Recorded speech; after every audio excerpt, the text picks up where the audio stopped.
did make a new time. So. Welcome to the Extra Real. The Extra Real podcast. We're going to talk about some movies. We got a great lineup today. Let's get right into it. It's Jim Carrey week. We're going to talk Jim Carrey movies. I'm really excited about this. What do you think of Jim Carrey overall? Overall, he's good. I really like this, the actor and the movies he incorporates. I mean, he does fall into that same category every time, but I mean, he just works though. I mean, an old SNL guy turned, into this big league comedian filmmaker. It's kind of funny. A lot of comedians that are breakouts are from Canada, and he's from Canada. Yeah, so it is bizarre. Regardless, let's get right into it. The first film we're going to talk about is the one, the only... The Mask. The Mask. Absolutely. Let's start off with the trailer.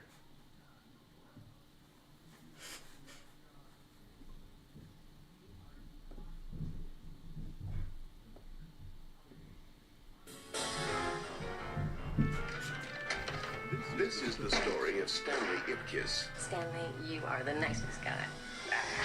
Really, you are. Yeah. His job is at the bank. You're 40 minutes late. Now, that's the same as stealing. I'm sorry, Mr. Dickey. It'll never happen again. He loves his dog. Come on, man. Give him to me. Drop it. He's polite to his landlord. Do you have any idea what time it is? You know, I Mr. wouldn't be there. What? And the most exciting thing in his life are his pajamas. But now... Hey, you! What are you doing down there? I'm just looking for my mask! all that Let's is see. about to change. It's my mask. Because Stanley Ipkiss is not the man he used to be. Smoking. Spoken!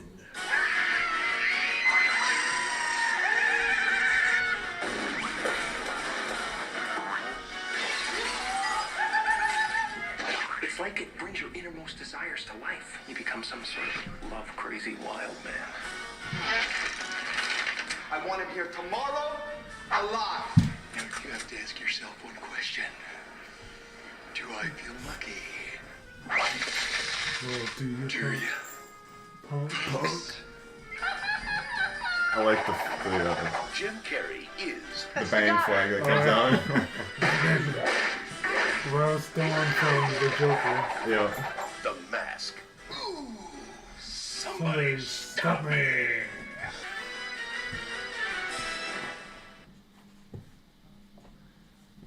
Yeah, so great film. I love this film. May not be for everybody, but you got to put it into perspective. This is filmed a long time ago. I watched this one as a kid. Let me pull up some stats here.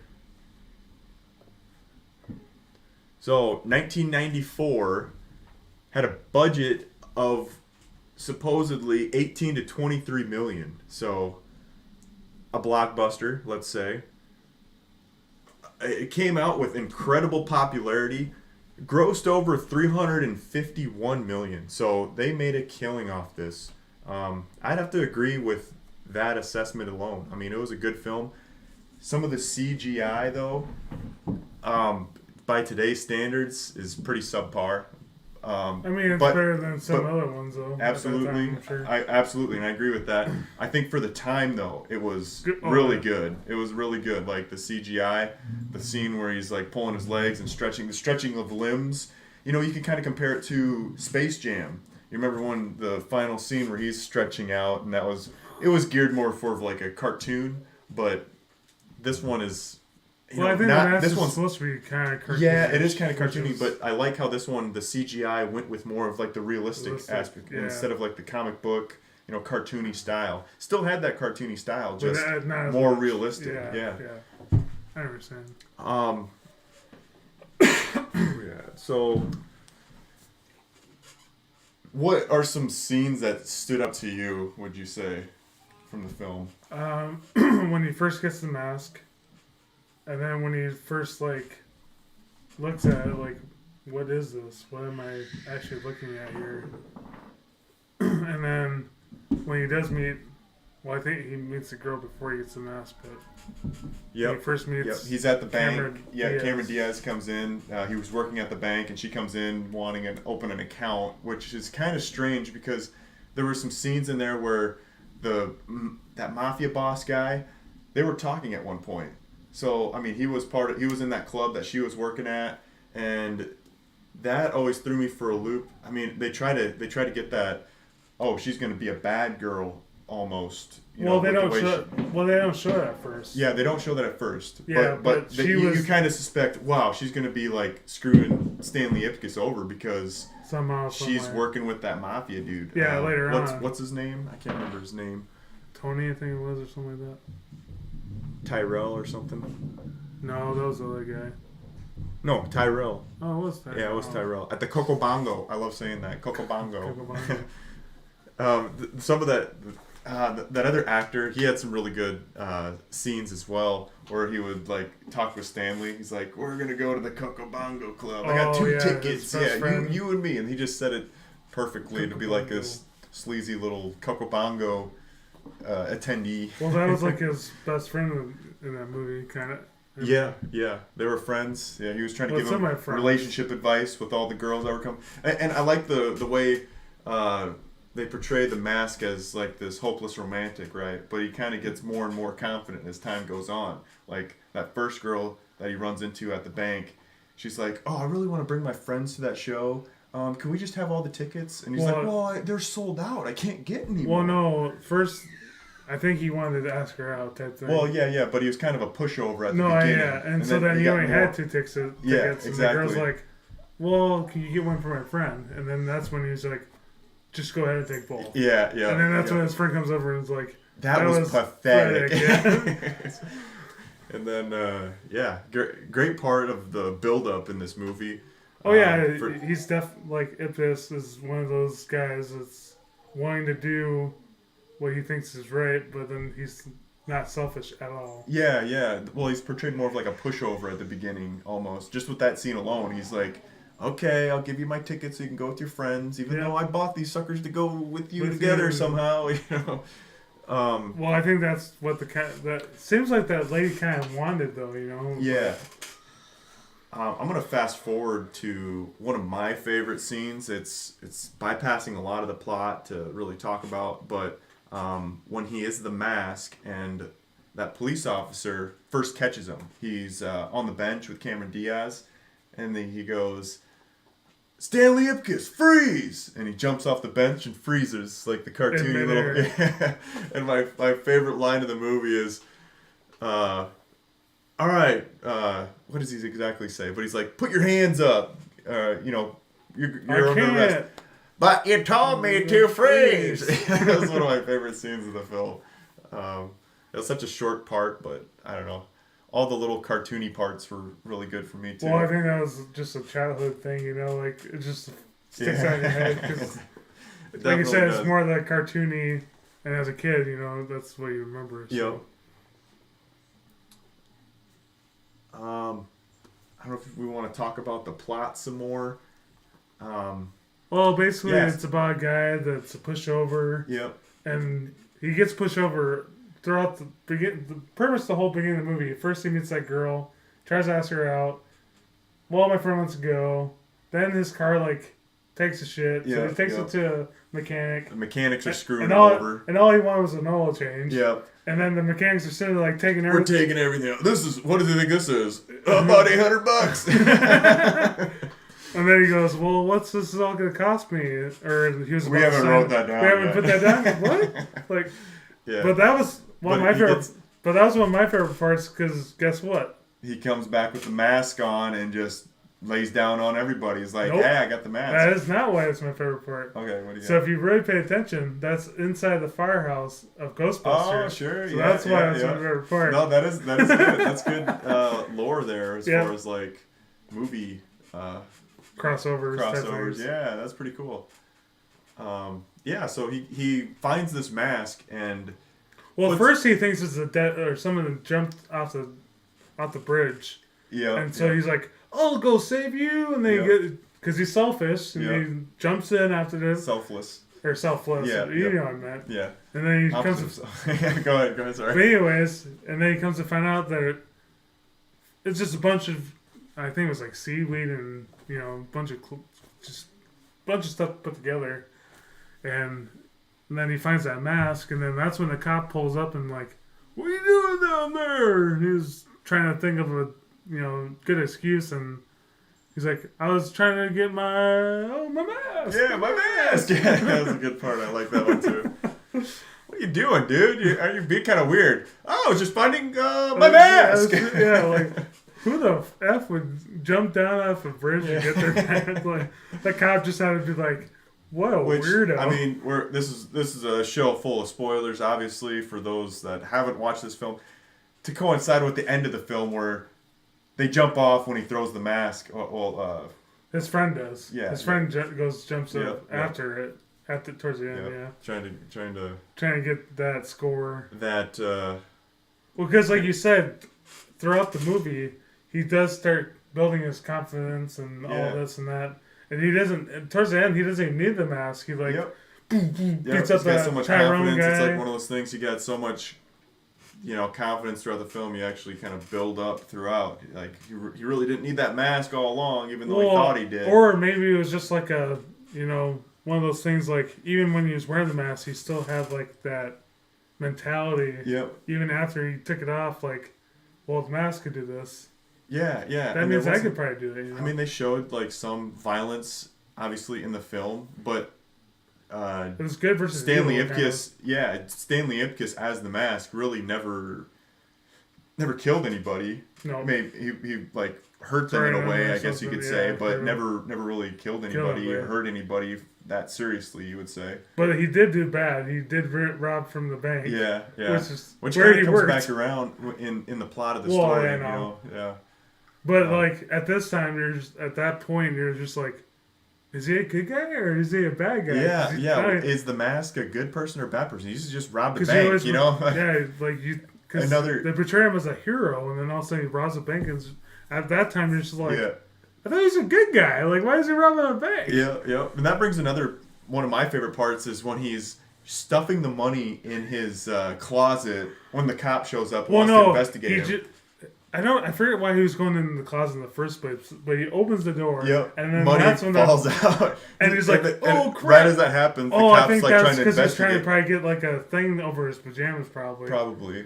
And so then that's when so he's like, "Just hold on a minute, wait a minute, we got it." Just shoving it all in there, and then he lets him in finally, and then the dog's in there trying to open the closet. I'm like, here, my owner's got all this money in the closet. Come find it. I mean, to some people, it's probably really cheesy, but I find that kind of writing like pretty top notch. I don't know. It's funny. You got any other parts of the movie that you really enjoyed? Towards when he goes to the club, when Tyrone finally does take over the mask from Stanley to become his own mask. Yep. And he's like this huge buff, like looking kind of evil dude. You know he's evil because he's got the cloud floating over when he puts his mask on. And then even you can see like little horns on him too. And then when they're at that club, when that Tyrone goes to his boss. It's like, I'm not taking orders anymore, and he puts the mask on. He kills people. Yeah.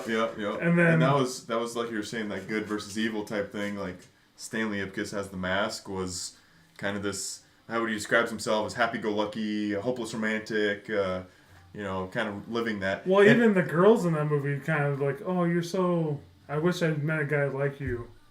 See ya though. Yeah. Like, I don't want to be with you though. Yeah. Like, I want a guy like you. Oh, and that was a good plot too. Like Cameron Diaz's character was kind of framed to be like a bad character at the beginning. She's working at the Coco Bongo Club as a dancer, which isn't necessarily bad, but she's talking with Tyrell.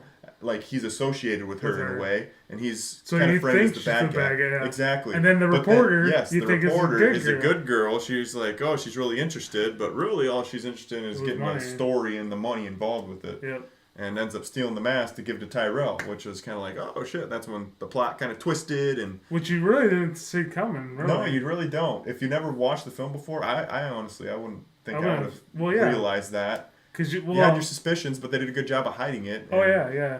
Because, you think Cameron's a bad guy, bad girl. Yep. You think the reporter's a good girl. Yep. And then the roles all of a sudden just flipped. And, which is really good. I mean... Yeah, good writing. Really good writing. I enjoyed it. But that was one of my favorite scenes when he finally gets payback and proves that he doesn't need the mask and beats up the bad guy with his bare hands. The final showdown. The climax, the showdown at the end. Yep. It's really great. And then all the little comic... Another part that really stuck out to me. Pretty. Yeah, exactly. Yeah, there's something to that. One of the parts that stood out to me when he was at initially the Cocobongo as the mask, and earlier on in the movie he was watching a cartoon with like a wolf. Oh yeah. And it's pretty subtle, but he probably is like a good 10 seconds he's watching this cartoon, and it's of this wolf that's whistling. Later on, when he's the mask, he sees Cameron Diaz. He does that same thing. I thought that was a really cool little, continuity in that movie to put that in there. Yeah, no, I definitely thought that too. Like you said, the wolf sees a pretty lady in that film. Yeah. And he almost sleeps on it, and then the mask somehow pulls it from his brain. Yeah. To kind of copy that same. And it's really cool. They did a really good job of animating that for that time period. 1994. CGI, and he's turning into these different things like the animals, all the extra stuff, his tongue coming out, his eyeballs stretching out, he flattens himself on the ground. All these little comic booky style actions, I think, just add to the film. Oh yeah. And I believe, like you were saying, that Dark Horse was it was a publisher for comic books for DC Comics. Okay. So like. Dark Horse also did other ones like Batman and other... I can't really think of any other ones, but I know Batman was one of the main ones that they did. Dark Horse is more like a darker version of these other... like, DC always does Batman, but then Dark Horse went in and like made it more darker. Which the mass is probably more for Dark Horse than it was for like DC or that, Yeah, what other films? So, 1994 says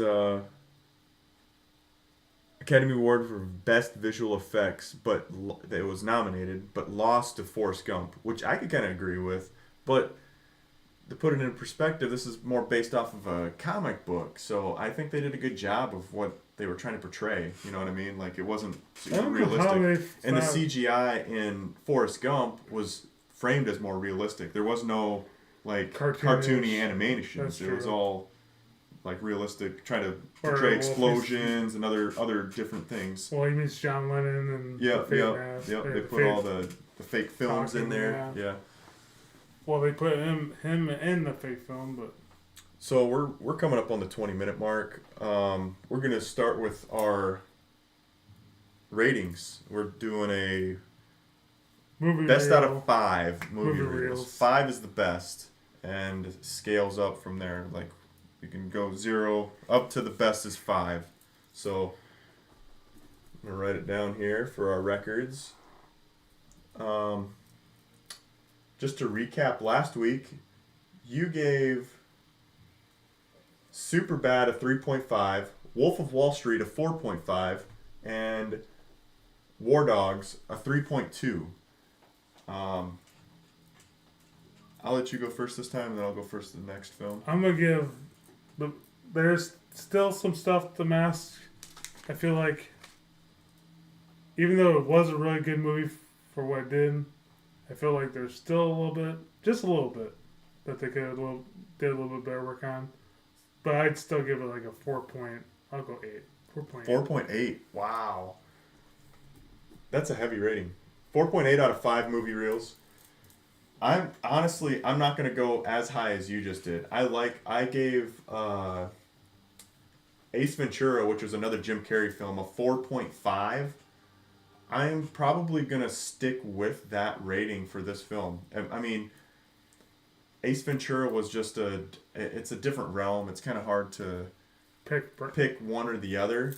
I mean, that's still pretty close. As far as just like enjoyability, I enjoyed them equally the same, in my opinion. I feel like The Mask is a little bit more enjoyable. You think so? What would you say that? What would give you that reasoning? Just because how cartoony he is, how much more. Don't get me wrong, he's funny in both movies. Yeah. But I feel like in The Mask he's just way funnier. Yeah. Like there's just stuff that he can do way more in The Mask than he could do. And I would agree to a certain extent because he has all those facial expressions like smoking. You know, like all those really over the top animations, right? Yeah. But in Ace Ventura, that is his personality in Ace Ventura too. But that's his personality in general in any movie. Yeah. I just feel like The Mask portrayed it a little bit more. But think about the next couple films that we're gonna do. Yes, he maybe has that same personality, but it's definitely toned down in those other films. Oh yeah. No, I know what you're saying. Jim Carrey. I'm just saying, in general, every role that Jim Carrey does do, it has the same kind of mold. Yep, it's a little over the top, definitely. I'm going 4.5 again. 4.5. It's the same. I give it the same rating. You gave it the same as Ace Ventura. I'm gonna have to say the same for The Mask. I'm sure. Hopefully, it will be about the same. Yeah, we're gonna go through Rotten Tomatoes to see how close our ratings are. I really think this is just like our Ace Ventura rating. Rotten Tomatoes is probably going to give it a way lower rating than what we would label it as. And this that made it look. Maybe it's a completely different film, so maybe other people did like this one better than Ace Ventura. Wasn't Ace Ventura before this? Or let me do a quick search here. If I recall, I think Ace Ventura was before. 1994, same year. So. How he did that, I don't know. You know, it was a beginning of the year, end of the year type of. Yeah. Which, hell, Jim Carrey was doing a lot of work then. If you're doing two big blockbusters like this around the same time, like, that's pretty big. I think he still wasn't really known that well. And maybe that's why these two films were very similar in my aspect of like his character being very similar. Similar cut out, yeah. Yeah, because it's literally basically the same year. Okay, I'm gonna play. I thought give me that character. I thought at least one was a year before. Yeah, you would think it'd be like a year's difference. And I don't know anything about like shooting films, but you think maybe you can do two at the same time. You know. Well, yeah. I think though some movies do start a couple years ahead of time before they actually publish it. Yeah, true. So it takes a little bit to develop it. Maybe they did. Yeah. So maybe Ace Ventura was maybe before, or who knows? But yeah, very well could have been. But I'm sure it'll be probably the same ratings they gave. Yeah, we'll definitely find out. And I think having those two films back to back, and they're very similar in characters, you don't really have to change much as compared to like, I don't know, two different genres. I guess you could say these are very similar genres, two comedies. So. I mean, there's still a difference. Well, is there a difference? He's facing the bad guy. They both capture somebody. I feel like it is almost the same story now that you say that. Very similar story paths. Yeah, bad character. Yeah, comedy involved and all. Except the bad guy is the only difference is one guy turned into a woman to get revenge, whereas the other guy stole a mask to get revenge. Yep. So that's kind of funny. Yeah, it is very similar. Same year. No, that's good information. Yeah, I think we should move on though before it gets too late. Yeah. Let's get this next film rolling. Let's reel this film out. Pardon my timing here. Get in there. Go to your home. Just make it bigger. And I'm gonna delete this one.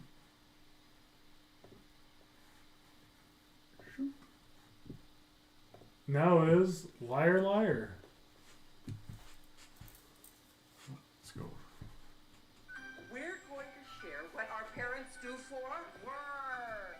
My mom's a teacher. And your dad. He's A liar. a liar. You mean a lawyer? What's the difference? No matter of success. You're the victim here, driven into the arms of another man. 7.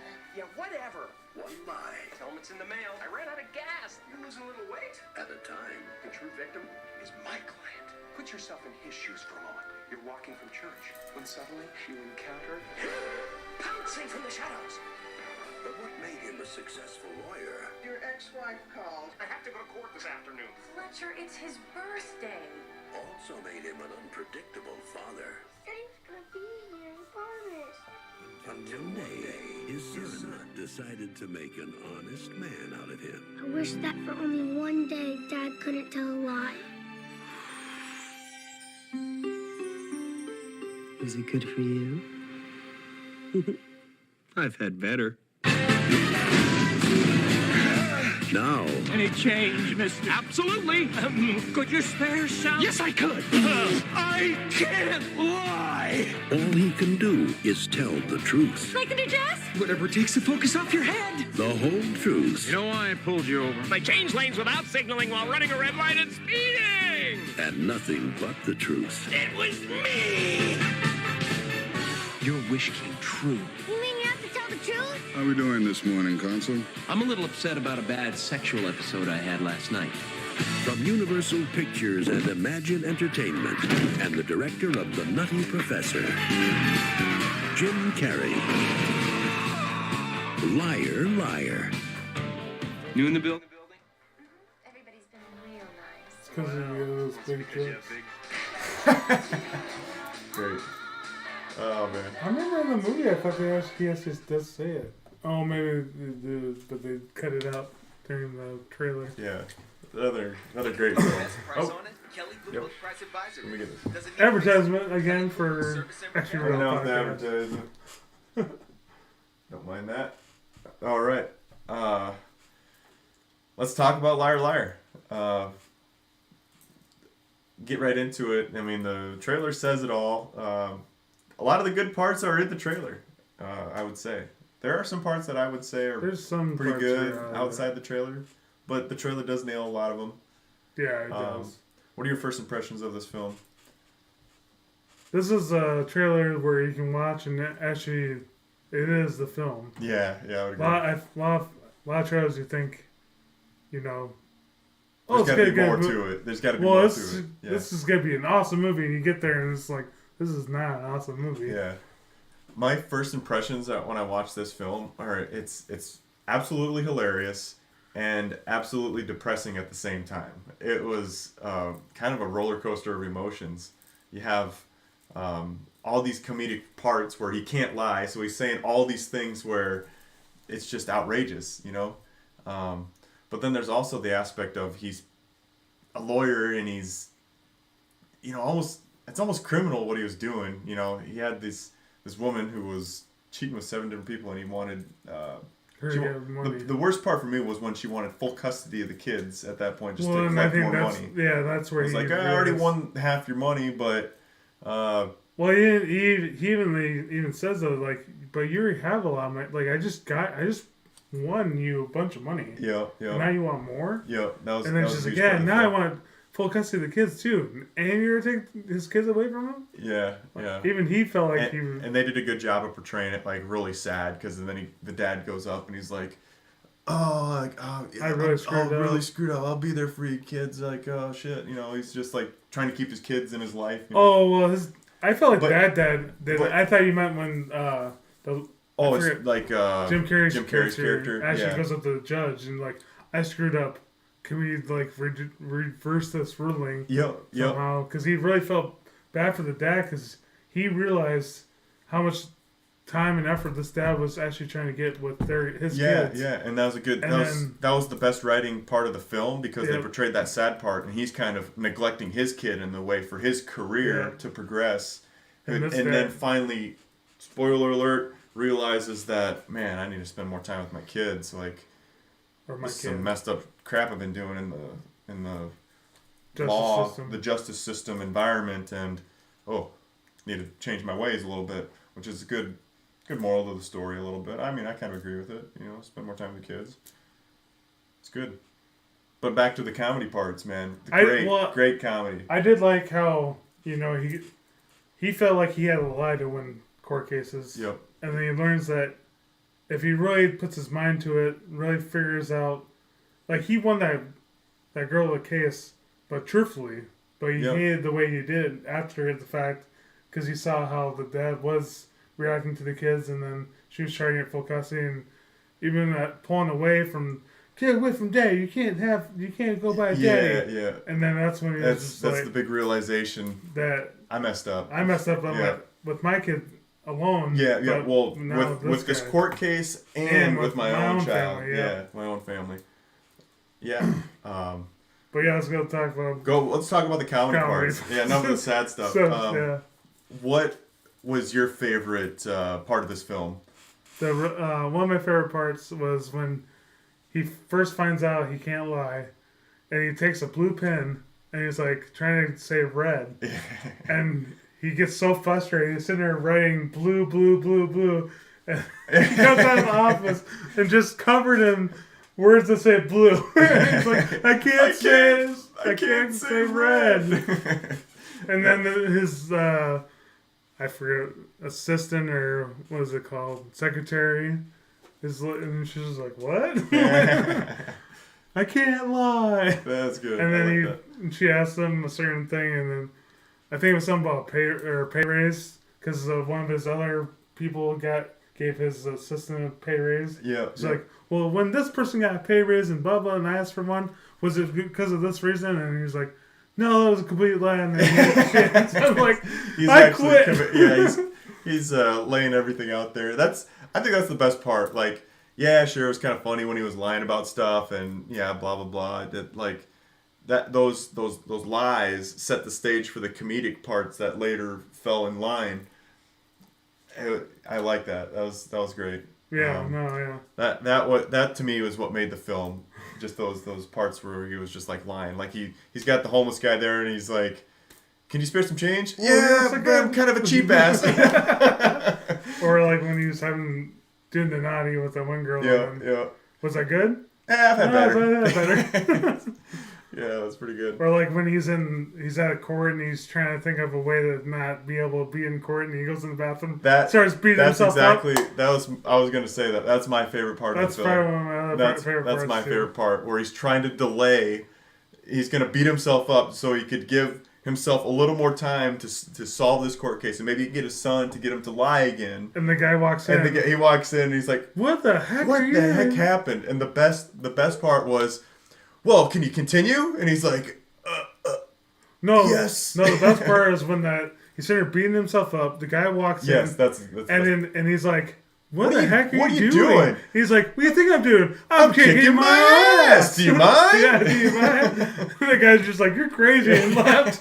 Then he comes out of the bathroom, and then the judge is like, what the hell happened to you? And then he's like, so you think you continue? And then he's like, yes. Yeah, great part. I love that part too. Let's get into some of the stats. I think this is a lower budget than some of his other films. Well, and yeah, remember, there's really no special effects. No real special effects. The writing is fairly simple, I would say. Like, I'm obviously not writing it, but like the storyline itself is pretty generic. It's a generic storyline. You still have to write all the little jokes, all the lies into having to tell the truth and come up with all those great ideas. I'm sure it's just like every other kind of movie. Like, yeah, they had a script, very linear.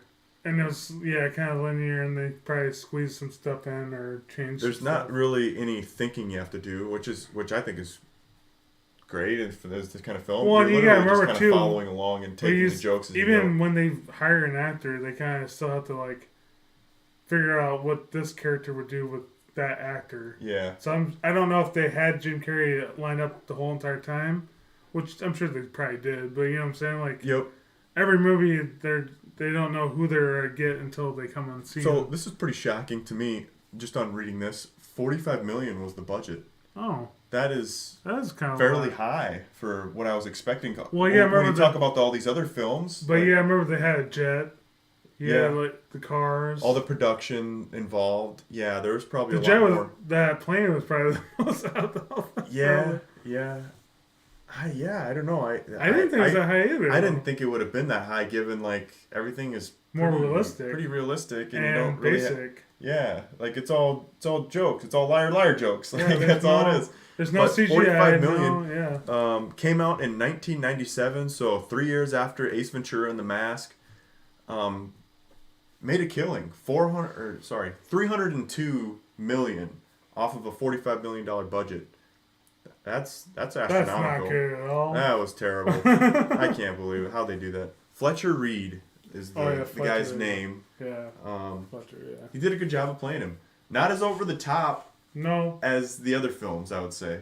There was parts. But I think there definitely was some parts. Like the claw. Yeah, the claw. That's pretty tame for all of his other films. Oh, yeah, he doesn't have like has those over the top expressions. This one there was maybe a few in there, but they were toned down. Definitely toned down. Yeah, they were toned down. And even in the mask, he's got all those just like being the mask and being over the top. Well, and that's just how Jim Carrey is. I mean, that's the kind of roles he does like playing. Yeah. And you can see it even in, like when he plays in the first Sonic movie. Think about I was going to say that. Think about the Sonic film. He's playing Dr. Eggman. Personally, when I think of Sonic, I don't think of Jim Carrey playing Dr. Eggman. I didn't. After watching it though, I think he did a pretty good job. I think he did better in the second one. The first one I have not watched the second one yet. I feel like the first one, he still wasn't Dr. Eggman. Yeah, definitely. I mean, which makes sense to an extent because that's not how I think they were going. And growing up playing Dr. Eggman, I think of him some like bigger guy. He's supposed to be like chunky, but I mean, it wasn't that for me. It was just the way how this Dr. Eggman acted versus the second one. Sure. Really suggest you. I need to watch the second one because I honestly feel like that was more to the actual real TV series than it was the first one. I'm so used to it being that particular IP being like a video game series still to me, so I still fall back on that. Okay, Sonic's just a really fast character and he's good at jumping and what the movie does best. Yeah. But then they kind of go away from the cartoon to make its own movie. But I still like how they kind of brought. I liked how they had their own story. Don't get me wrong. The first one just wasn't really my cup of tea. Yeah. I mean, I liked it because but I think we're kind of getting off. Yeah, we're getting off track here. Back to Liar. We got we can talk about. Let's give it a couple more minutes of talking about this, and then we'll just give our rating because then we'll be right back in line with timing wise. Anyway. We can talk about that later. We can talk about when we talk about that movie. Yeah, so we kind of went through all the talking points in this film. Another part of the film was they portrayed like Max, the kid, being together with them being a family at the beginning. This other guy, this Boston, Jerry comes in and gives. I remember his name. Fletcher's. Jerry comes in and gives her a kiss, and you kind of realize, okay, they're together. First Fletcher's off on his own. Fletcher sees this guy and is just like, is he like a salesperson? Or like he doesn't know what this guy's doing. Yep. Then he comes up and kisses his wife, and he's like, oh, what do you think you're doing? And the plot is that if this is my boyfriend, if he doesn't figure it out, they're gonna move to Boston, and they're just gonna live their life in Boston, and he's gonna be kind of out of the picture at that point. Yep. But that's the story and, a little bit. Well, and that's where you kind of see him like, well, maybe I do need to change a little bit. Yep. And he does make some efforts because he does take his kid, but then he like drops him off and does his own thing anyway. So it was, it did a good job of building up to that point of. Where the movie eventually ends at. Yeah, I feel like the movie gradually worked his way to actually being a better father. Yeah, in the end. Yep. I mean, I don't really agree with how he had to become that great father, but his son had the wishing to be a better person. Yeah, and that was kind of the sad part of the film too, when he said he was going to be at his son's birthday party. He doesn't show up, and that's when his son's finally like, all right, I'm going to wish this guy is not able to lie because I'm tired of all this lying bullshit he's been doing throughout the beginning of the film. Well, and his dad had plenty of chances to break off with that one girl to go there. Yep. But he just felt so committed to be with her because he felt like if he doesn't, then his career will go down Exactly, the toilet. And she was like a big career builder for him, and that begins the part of, that comedic part of... Was that good? Yeah, I've had better. And that could probably totally screw them over right there. Yeah. Now you're fired. All right, get out of here. If you do this for me, you could almost make partner. And then she gets him to go to bed with her. Yeah. And then after the dirty deed's done, they go, I've had better. I probably just demolished everything you just built up. Yeah. Oh, let's do the rating. I'll go first this time. You went first last time. I'm gonna say like my enjoyability of this was still pretty high. Haven't really had much to like rack and stack in this one into a certain place. I'm gonna say it's less than the previous two. I like over the top Jim Carrey more than I do mediocre Jim Carrey, I would say. No, I have to agree with you. I'm gonna still rate it pretty high though. I'm gonna notch it down to a 4.3. That's where I'm at. Yeah, I have to agree with you on that. Like, I like Jim Carrey as an actor. Don't get me wrong. He just has that cookie cut. Like, he has to be. I don't know. You see him in one action, yep. And then that's the only action you really think I'm seeing. And so, like, this does still portray that action, but not as crazy as, like, Ace Ventura, The Mask, yep. Ace Ventura 2. I'd agree. Those are way over the top. I find that more enjoyable to watch. And like that's the stuff he actually a film likes. We haven't talked about either, but I'm gonna mention in there, along with the over the top Jim Carrey, is Dumb and Dumber. That was another over the top one. I mean, he still wasn't really over the top. Yeah, true. Not as much. I would say like other films. The Mask was like a little higher. Yep. Ace Ventura's a little bit higher. Maybe, Dumb and Dumber, and then Liar is definitely. I feel like Liar's down. I would say. I won't say it's similar to Dumb and Dumber, but yeah, Dumb and Dumber's just funny because he's dumb, but yeah. But yeah, I would give it like a 4.5 out of 5 materials. I was thinking about the same kind of range. Yeah, I do put it down, like you said, lower than Ace Ventura and The Mask, just because, like you said, like I always see him as that cookie cut. Like he's got to be in that type of role. That crazy off the top. Yeah. And he just doesn't. Don't get me wrong, he was good in this movie, but that's not the Jim Carrey I know. I agree. I love, I guess. That's a wrap on that film. I liked it. Overall, I liked it. Overall, it if I had nothing else to watch, I would definitely watch that. Just to add to these two, let's talk about it at the end. Let's move on to the next film. Sorry, I lost my train of thought. I'll let you announce this one. We got a special edition of stuff we want to talk about on this film. Another Jim Carrey film. Just a moment.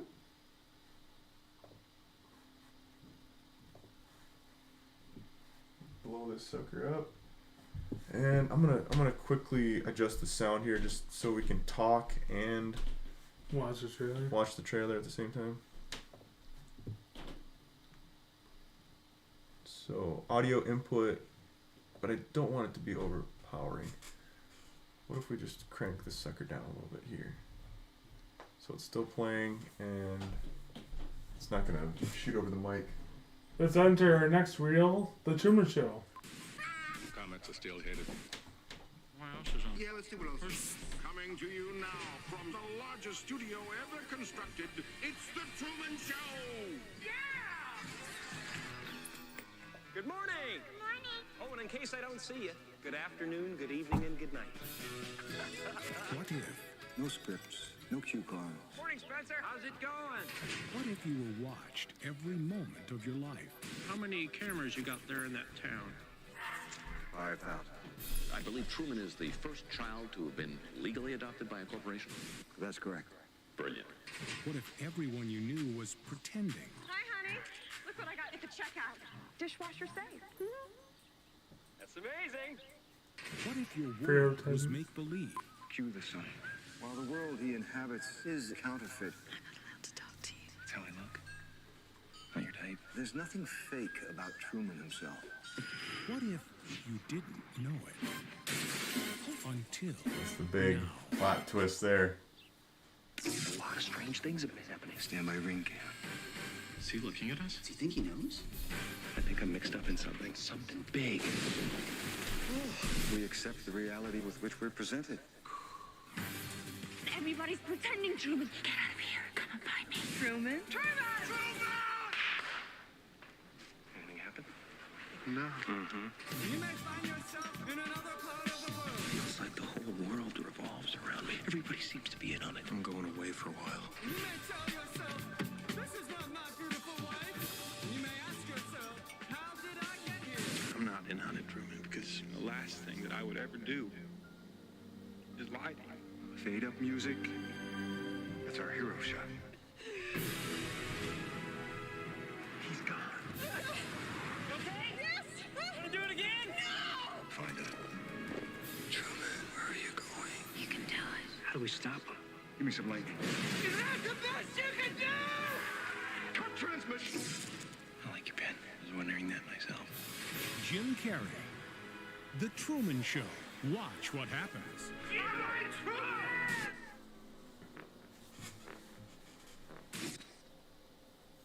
Okay. So, The Truman Show.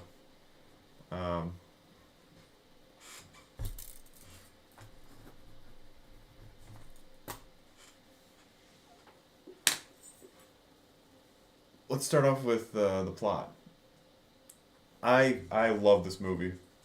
I absolutely love this movie. It's even though it's not his cookie cutter. Yeah. I do feel like it's another persona though of Yep. Jim Carrey. Yeah, definitely. It makes him. It does feel more serious, but like he's still funny. I love this film because it is in a league of its own. It is a league of its own. Like, is there any other film like this? I mean, there's been other thoughts maybe similar to this, but The Truman Show was the beginning of this human being is now owned by a corporation, and we're gonna portray him in this media fashion. Like, that's pretty revolutionary, I would say. I mean, you could see that happening in the future somehow. I like the plot because they could have went so many different ways with it. I think that the way that they went with it was good for just everybody to enjoy. I like that they chose that. They could have went. I'm sure they had more shots, but they. But I'm just saying, like, I'm referring more to the plot in itself. How they center it around Truman as being like, I gotta escape this world situation that I'm in. I think that's probably one of the only ways you could do it and make it appealable to a wide audience. Let's start off with some of the stats. I should do that more often. Is just start with some of the stats here. So 60 million. I would not have guessed that. There's a lot of big studio shots, but 60 million. There's a boat. That's still pretty huge. There's a plane. I mean, there's big stuff. Yeah. I mean, and this is later on, so he's more of a bigger star too. So yeah, so maybe he took a bigger chunk of change to film this. That could be part of it. Yeah, the actors have he's got a lot of experience under his belt. He's proven himself. He's done countless of films before this. This one was 1998, so this is the furthest one along than the ones that we've been doing. This is right after Liar Liar. I think everybody's willing to watch this film. Can't really see what they grossed. I don't have the money that they made, but I feel like it would be a lot. I think they would have made a killing off this one as well. Well, just Jim Carrey. Yeah, Jim Carrey. He's a huge star. Would get attraction. Yep. I think they get a lot of people in theaters. So I'm guessing at least double, if not triple, what they made. You think so? Off of Liar Liar? I would love. We're gonna go back and we're gonna figure out the. Off of Liar Liar, I would say so. Yeah, double. At least double. Double Liar Liar. So let's say 600 million. Yeah. You would guess? Yeah. Around there. I'm gonna be a little more conservative. I'm gonna say like 500 million. I mean, that's still pretty close. But it's still pretty good. Like, I think it did better than all the other films. I feel like Truman Show is still doing a little bit better too. Yeah. So, what was your favorite part of this film? There's a lot of good parts. There's a lot of good parts. I would say when he figures out, I don't know. There's one part that really sticks out is when he's trying to go back on the water because he remembers going out younger with his dad. His father died, and so he thinks his father dies. Yeah. Spoiler alert. He doesn't die. He doesn't die. He finds him later on, tries to get to him, and then he gets pulled away. And then at that time, like, you almost feel like there's some. You already know that he's in this fake world. Yeah. So you think that there's people trying to keep him away from his dad at this time. Yep. So you're not thinking that it's in a big, huge dome. You're just thinking it's out in the real world at this time, and then there's just people like trying to keep him away from his real dad or whatever. So like that to me was, oh shit! Like these people are actually trying to keep away from his dad. Like yeah. That's one of them. I mean, but there's different scenes that I feel like kind of. There's been a lot of climaxes in this movie, I feel like. Yeah, there's it's kind of a roller coaster when he starts to figure out that he's part of something bigger. Like, one of my favorite parts is, one of the weird parts was all the advertising. Like, that's got to be a clear giveaway. Like, people don't act like this normally, but they're using Truman as a big advertising vessel for... But he didn't really realize it until, like, later on. Like, even when his wife shows up with that bag of groceries, she pulls out, hey, I bought this, honey. Like, she doesn't really... Why do you keep doing that? Yeah, like, even the first hint, when you first watch it, you don't think about that. Yeah, and you just think she's like, oh, I'm showing something off. Here's another thing you have to consider, too, and this is maybe a little deeper than what we need to get to in this film. He's lived his whole life like that. No, I know. So... That's all he knows. That's all he knows is people doing that. Hey, honey, I got this fresh can of peas. Yeah. They're really good. They're really delicious. Why do you say it like that? Well, yeah, later on he figures that out, like why do you keep saying it? Yeah, why do you keep saying it? Like, why do you keep, like, what are you talking to? Who are you talking to? We're the only ones here right now. That realization was my favorite part of the film. Like, okay, he's getting it, you know. Later on, when there's actual, like, they portray, like, audiences watching that film. Like their reactions? Yeah, the reactions to it. Some people are, like, shocked. Some people are like, oh, you know, like, when he finally escapes, everybody has different reactions. Like, oh, I wanted to continue. Oh, I'm so glad he got out of there. You know, it's, like, so many different emotions. I think everybody was still pretty glad that he I'd say, like, the majority, they portray that as, like, all right, he made it. Yes. In the trailer, the light falling out of the sky, that was probably the big aha moment for him. I like how they portrayed the sweater as, like, this icon of, like, oh, I need to find this girl. She pulled me away from this environment for just a little bit, and I have this memory of it. Well, she was trying to get him to realize that he wasn't. He was part of something bigger. Yeah, he's part of this contraption. This is all fake. She didn't want to talk at that point because she knew they were watching. Yep. So then she pulls him aside, gets him to the beach. Yep, and she found, like, I don't remember exactly how he I remember that part too, but it was like a big eye-opening part for him. Like, oh, he always has that memory of, like, at least her. Like, what was she talking about? He planted the seed of, like, what is going on? Yeah, she did plant the seed in his brain, like they portrayed in the film. Yeah. I like that. There's a lot of build-up, a lot of storytelling. They don't really announce the corporate side of it right away either. It's just played along. That's what I'm saying. Normal life. In the beginning, you feel like it's about halfway through the film. Yeah, I want to say at least somewhat halfway through the film, we finally figured out it's this guy directing every other actor.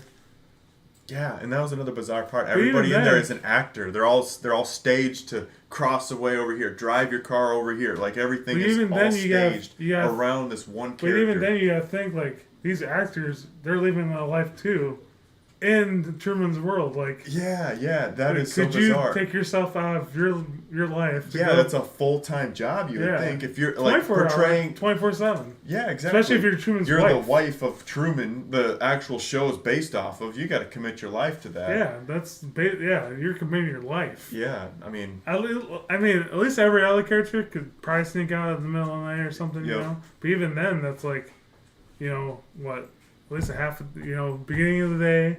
Like his neighbors, he sees in the beginning, and then maybe they go home in the middle of it. And maybe they have their own life outside of the Truman Show. That is just kind of weird because there's this village environment too of everybody that he runs into every day. You know, do they like think of their work environment? Oh, I got to commute to work to the Truman Show, and all right, what am I doing today? Oh, you're going to be at the soda machine, giving him a soda when he walks by. Okay, we got you, you know, or whatever the case may be. You know, it's like, how do people live this life in the Truman Show? Well, that was one of the later on, the Truman goes back in the sea, finally fights his fear about, you know, because he hated water as a kid because of his whole dad dying.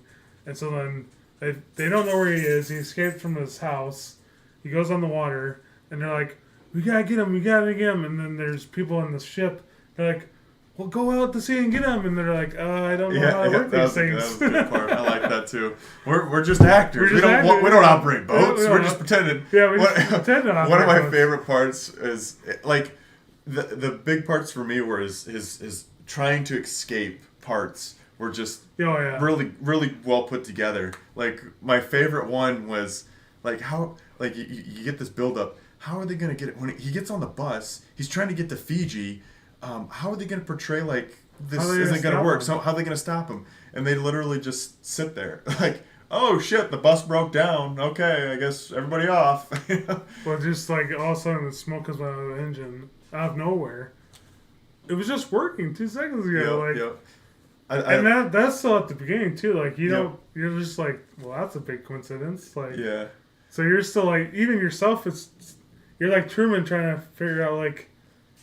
I did like that aspect. Like you're kind of along the ride with Truman, in a way. Like, what's going on? Like, you know something's going on. Yeah, you know it. Like you kind of see the steps that Truman's too. You know, like here's like, well, it's not the real world, and so then that's when you find he starts getting and you're like, oh, you start figuring out. All these little tricks that they play when they have to react in real time to him making decisions just on the fly. Well, just like his friend Marlon, which is kind of funny. Exactly. He was a big actor in the film, trying to get him to think a certain way, and he's just like, I don't think I can think that way, man. I already was kind of exposed with the seed of this girl saying it was all kind of fake. I mean, how do I know you're not fake?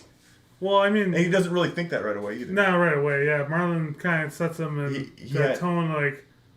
I think you saw this, but this is what you probably thought. And then Truman at first was just like, "Yeah, you're probably right. You're probably right." And then later towards his the end, best friend in the movie. Oh, I wouldn't lie to you. Yeah, exactly. Like, and then I'm just like, "You're a scummy son of a bitch." You son of a bitch. You sold yourself to the devil. I like that part of the film, though. It makes it really enjoyable. I would say another hot part to talk about is him trying to escape with his wife, and he's kind of figured out all these different things that are happening. Like he's got it kind of figured out. Well, and there he goes. All right, this is gonna happen. There he goes. That's what this is gonna happen. Yep. And he points out all these different things. Just watch. And then like certain channels. Let's go for a ride. That's probably one of my favorite parts. Let's go for a ride. And he's like doing all these crazy trying to escape the fucking car, and he's like, nope, Truman, no. And then she divorces. that was probably my favorite part of the film. It was just like, all right, I guess I figured it out. And let's throw another girl in there and see if we can get this whole thing kind of started back up. We need a lot more drama in his life. We need to sell more products. Well, one of my favorite parts is when they're going through a book, and it's different photos of him as a young kid, different places. One of my favorite parts, you know what it is? No. Mount Rushmore. Yeah. He goes to Mount Rushmore as a kid, and he's like, I thought they'd be a lot bigger because it's just like everything is completely staged. I love it. I mean, it makes sense because you've never been there for real. Yeah. And as a kid, you're not gonna think, why are these mountains any bigger? So we've kind of said our favorite parts to the film. There's a lot more that we could talk about, but definitely. I do want to get into the hypothetical. In our world, 2 parts to this question. Do you think something like this could happen in our world? If so, how? What company? I feel like it's somewhat happening right now. Yeah. I would kind of agree. Somewhat. YouTube and Twitch, we're not owned by I'm not talking about that. Yeah. I'm talking about like Big Brother. Yeah. And The Bachelor. Okay. Yeah. I can see that. Reality television. But not to the extreme of the Truman Show. No. I have to agree with that. But it's hard to, like, it's such a huge investment. You bought this child from age 0. But that's what I'm saying. I can see that maybe going to the future, like, at some point, the Truman Show could actually happen. You think there's some kind of, like, in our weird world we live today, is there a scenario where somebody, like a company in our it doesn't have to be U.S., but let's just say, for instance, a U.S. company would buy a human being. I don't know if our country would, but I think a country would. Yeah, yeah. Maybe some lawless country out there would buy. You gotta remember, the Squid Games was a fake TV show. Yeah. And then now they made an actual reality. You don't die. Yeah, yeah, yeah. And you don't get killed, but and it's still based on the Squid Games. Just think of how much like your life would be just molded into this environment, and I think that's the way it probably would end up too. Like you have to like go out on this island somewhere that's just kind of lawless, and you can kind of do your own thing. Honestly, I'm gonna say it right now. Amazon. If I was a company that was willing to do it, I think Amazon. I don't know. I just have this. I have this sneaky suspicion they're a huge company. I was thinking Apple just because they were even higher as far as like market capitalization, but Amazon has that ambition to. Okay, hear me out. They bought Twitch. They have their own Prime Video. They sell a lot of products. That has all the makings of the Truman Show build-up.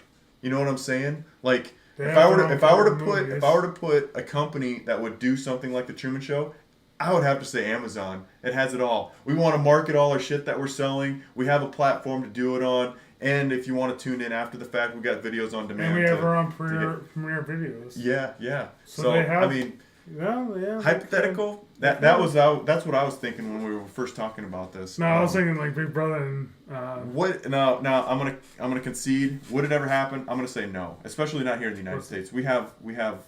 I could see it not happening here. It's not going to happen in the United States. I could see it somewhere else. We've honestly, we've got to the point where we've abolished slavery. If you're going to own somebody, that's to the point of slavery. Even if you are kind of like, you could say, oh yeah, I'm paying him in a way, maybe, but it's still like you're submissive to this company without even knowing it. You're kind of manipulated into this world from birth. Well, isn't that what the government's doing right now? Maybe.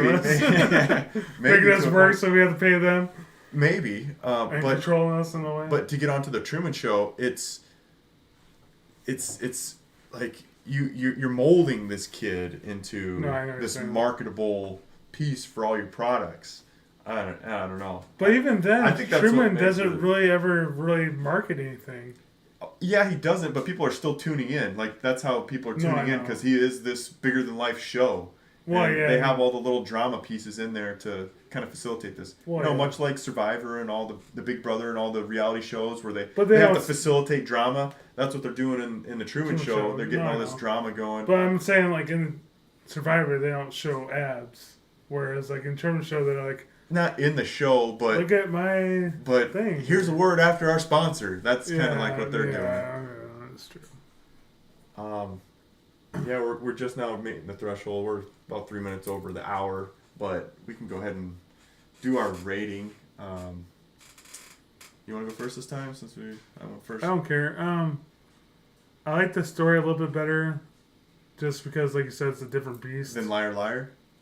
Yeah, even Liar Liar, because I feel like this could more happen than Liar Liar, because Liar Liar is based on a wish. Yeah. I mean, I could see Liar Liar being truthful, like more reality if the guy himself figured a way himself. Yeah. But like since it's a wish, it's like, this is more out of reality than. Whereas Truman Show is like, this could possibly actually happen. I'm not saying it could happen, but I'm saying it's more realistic. There, it's realistic. There's not as much like fantasy in it, I guess you could say. So I get like the whole wish and not being able to lie. That's definitely fantasy. You're never going to be able to not lie. That's what I'm saying. But the Truman Show, that's all based around reality. Like the budget itself for the Truman Show, the movie budget aside. Just think of how much of the budget to actually do that in real life. That would just be astronomical in itself. Oh, yeah. Because you got to feed everybody. You got all these people on staff. You got this huge production every single day, every waking hour for the next... how old is Truman? 25, 30 years old? Right. Like I don't know how they portray him in the film. But yeah, let's say 30. You've invested 25 years. Let's say 30 years of this investment that you put into Truman, and he's now getting away from you. You do not want to lose that investment. I mean, I feel like 30 years is still a good chunk of change, though. Yeah. And it's not like They could have just went and bought another baby and started all over. Yeah, they could have. Unless there was people picking outside, like, I just, let them go. Yeah, I suppose you could get a lot of that. But I just don't think, like, the realistic aspect of it. Now, could it happen? Yes. It's more likely to happen and be realistic. But I don't know who's going to watch, like, a 6-month-old reality television show. You know, he's got to grow up and into the, like, are they marketing him the whole entire time he's growing up? I would imagine so. You want to get some kind of, like, this is our up and coming star. Even in the movie, you feel like they had to market him somewhat because they show him being born. Yeah. So, like, how they portray, and you want to bankroll. So how you portray him, like you said, they portray him as a baby till at least, let's say, 18 or whatever. Yeah, and hypothetically, child labor laws do not exist in this realm of anything. You know, it's kind of mind-boggling. It is mind-boggling. But it's still more realistic. And I think you would want to market him in a way because you're trying to bankroll your whole production. You know, you got so much you're spending on this. But if you're a company like Amazon, you have multiple avenues for income. You have, let's say Twitch. You got your main bread and butter, selling a bunch of stuff through the internet. You got well, I'm sure, like, your in video the Truman subscriptions. Show, they made it so, like, they had products that they would want to sell on the show already set up before they started actually shooting the Truman Show. Yeah. In the movie. Yeah, a lot of ins, a lot of outs. Yeah. Please, if you're out there, facilitate more conversation. We want to talk more about this. I was really this is right here is where I was wanting to be at and talking about, like, how this could be portrayed in real life and, you know, all aspects of it. Really, I find it fun. 24/7, thousands of hidden cameras, being facilitated by this. You'd evil also producer. think there would have to be, like, a privacy law thing too. Yeah. And another thing that kind of gets overlooked, and I would say it's kind of a plot hole. Christoph, the main villain, I would say, who's getting the director. Yep, the director.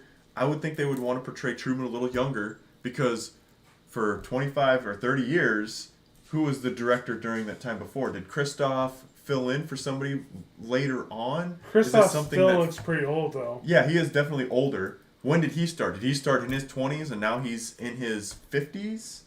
You know what I mean? Like, that's a long time. That's a long career investment just on one dude for your show. But even then, you could have someone that was a director and he could have been like a, what do they call it, an apprentice type thing. Yeah. And then he could have took over when that guy retired or whatever. Sure. And I, you know, how do you hire for somebody like that? You know, that's a hey, you want to come in and you want to do a 30-year investment on this Truman Show? All right, give me the plot, man. Give me what's going on here. I'll consider it. If there's enough money on the table. Yeah, if there's enough money out there, why not? Okay, let's get back to the rating. Where do you fall in line with this one? I'm gonna rate it a little higher than Liar Liar. Like I said, The Mask, Liar Liar, more fantasy. I feel like Liar Liar is more realistic than The Mask, but yeah, it's still not as realistic as the Truman Show. So I'll go like 4.7. 4.7. That's pretty good. I'm in the same boat. Just like we're basing it off our enjoyability, my personal enjoyment. I really enjoyed this movie, I should say. I didn't watch this film until probably like 10 years ago. I didn't watch it when it first came out. I feel like I did watch it as a kid, but as a kid you don't really process as good as you did it. Like, yeah, when you're an adult. Yeah. I definitely agree. I don't know what possessed me to even watch this film. I want to say it was that Blockbuster era where I'm like, I'll give this. I didn't even know what the movie was about when I rented it. I think it was just a thing that came on TV and it was like, well, I got nothing else to watch. Yeah, sure. And so then I was just watching Truman Show. It's just like, huh? I mean, I guess I kind of knew about it growing up, but I never just watched the film. And then when I watched it, I was like, I finally get it. I mean, I wish I would have watched this when it came out. I mean, like, then, just like you said, you're kind of younger. You don't really process it the same way. You're still not gonna really understand it. I'm gonna do 4.4, just to kind of stick it in the middle, just like you did.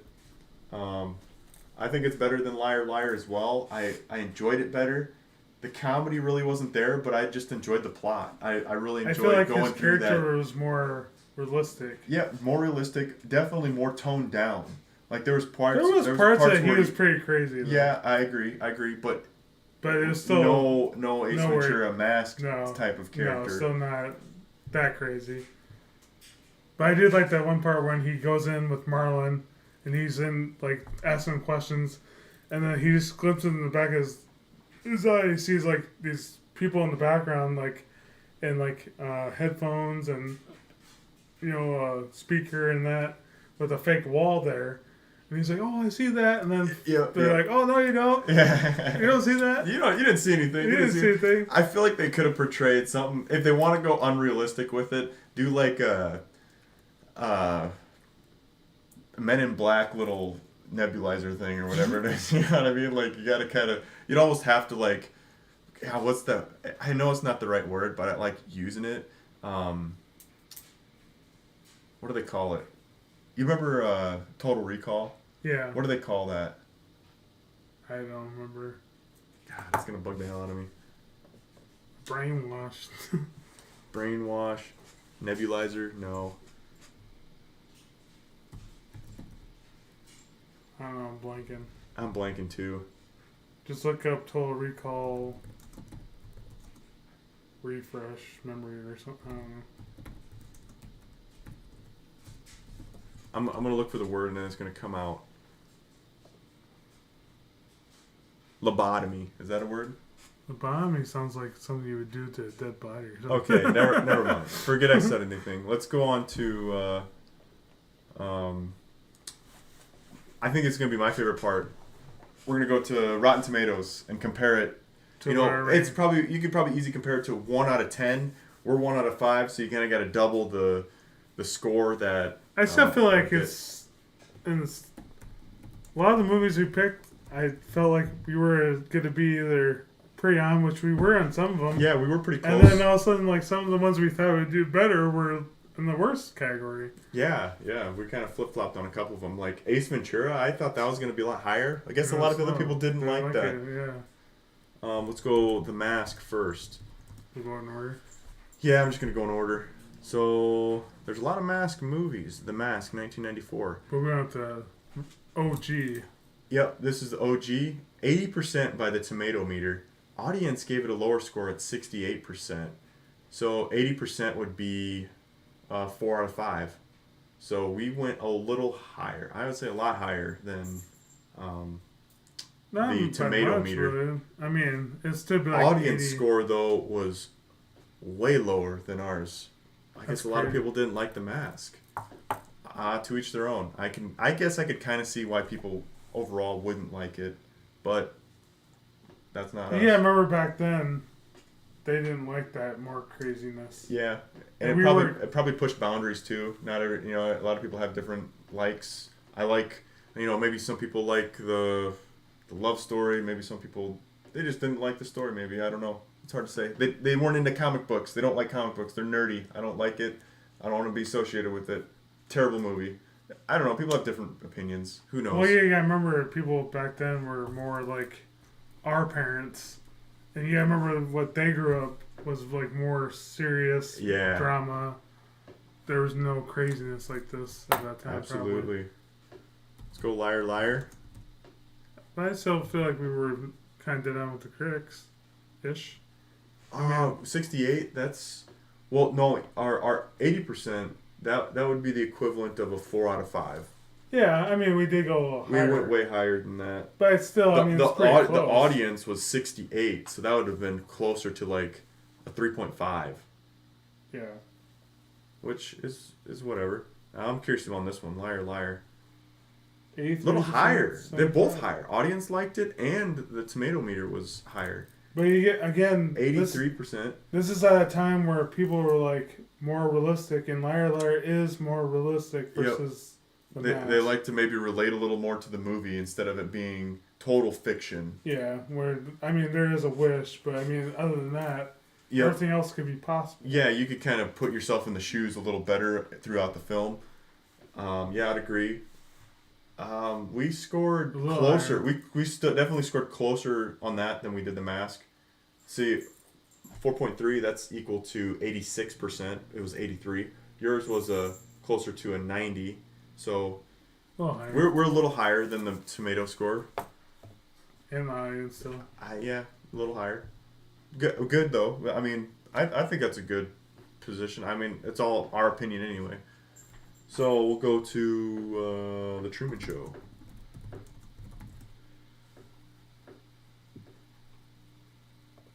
Ooh, wow. People love this film. Oh my god, I wouldn't expected that. I really enjoyed watching the film. So did everybody else apparently. 95% on the tomato meter. Again, this is more realistic though. Yeah, it definitely is. As far as... And people then are more of the conspiracy theory because they had, JFK assassination. They had the walking on the moon. Sure, so, yeah. I mean, So you can kind of play into people that like conspiracy theories. Conspiracies more. Yeah. Which is basically what this is. This is what it is, yeah. It's a audience score of 89. 89%. Which is closer to 90. So you were closer than I was. Actually, we're about the same. 4.7, so you're definitely a little higher. I'm a little lower than that score. So our score together was probably like right on the money as far as like what the tomato meter was. Great films, man. Great films.